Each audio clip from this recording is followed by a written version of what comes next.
munaasabadan oo lagu qabtay magaalada Laasadacawo ee ka tirsan gobolka Saaxil ayaa waxa xalfad sanadeed ku qabsanayay ardayda Macadu Daarusunna iyo madrasada Qura waxaana halkaasi abaalmarino iyo ashada sharafyo lagu gudoonsiiyay ardayda iyo waalidiintooda waxaana munaasabadaasi kala soo qayb galay culimo salaadiin waxgarad siyaasiyiin iyo waalidiin tiro badan waxaana ugu horeyntiba halkaasi ka hadlay maamulaha Macadu Daarusunna iyo madrasada Qura iyo dadka deegaankaasi waxaanay ka warameen sida ay ardaydani ay wax u bartaan waxaan u mahadnaqayaa culimada iyo salaadiinta iyo uqaasha waalid iyo ardayba leh xafladan aad ka agaasiman ka soo qayb gashay aniga iyo maxaan ku dhahday macallin kale oo macallin Axmed la yiraahdo oo waxaan ka soo baxnay maxadka Imam Shaafici ee ku yaala degmada Dacarbruq waxaanu nimi madrasada 2016 madrasadu marka waqtiga aanu nimi waxay ka koobneed laba fasal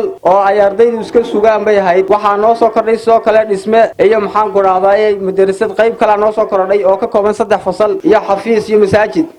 ardayda imaka madrasada dhigataa waxay ka kooban yihiin 5 fasal 2 gelinka hore gala iyo 3 gelinka dambe gala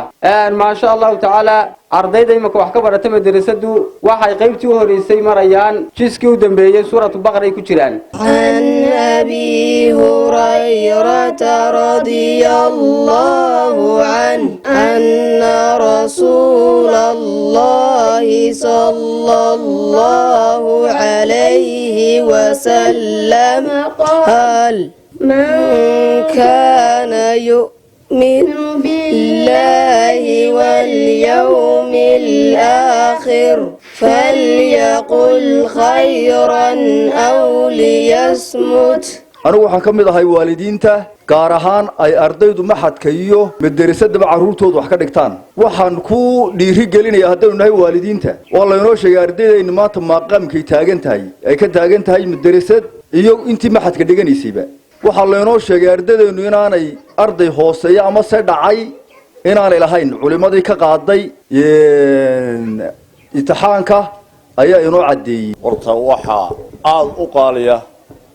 ubax inta leeg inaan soo hor istaago maanta waa chance ama fursad aad u qaaliya wax lagu farxo weey qofka dariiq dalba uu cilmi ku doonayo ilaahay wuxuu saaraa horta dariiqa jannada mas'uuliyiinteeda ay cid khayraad kaga geysatay gacanta weyn ku leh aad baan uga mahad celinayaa waxaan leeyahay ilaahay miisaanka xasanaadka ay ku daro waxa iyaguna munaasabadaasi ka hadlay culimo salaadiin waxayna ay dhiiri geliyeen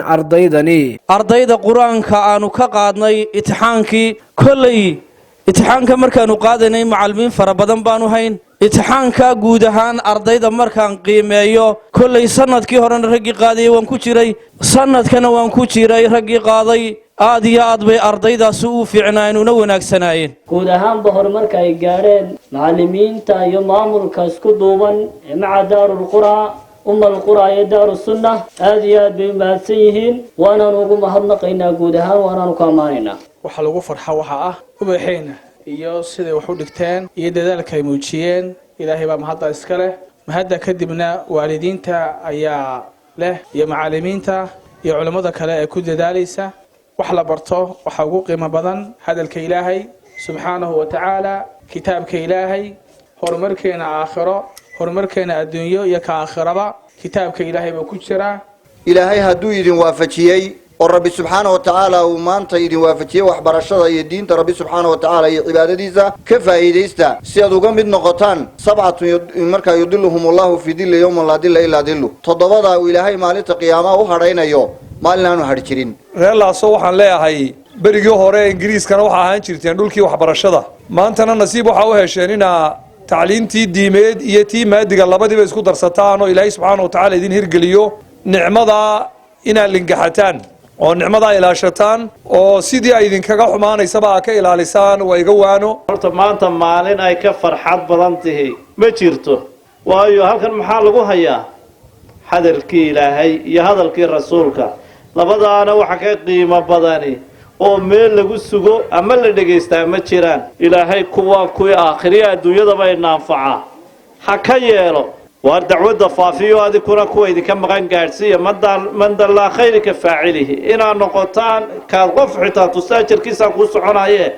dacwadana magaalada ku faafiya islaamaha u yeedha ubadka u wada yeedha dee sharaftaasay leedahay ummadda haddaad doonaysaanba ayuu culimmadu odhan jira haddaad doonaysa inaad ummadda hogaamisaad hogaamiye u noqoto dee wuxuun baro cilmigaa kaa dhigayo hogaamiye cabdirasaaq qaasim jaamac wararka telefishinka badda cas magaalada berbera.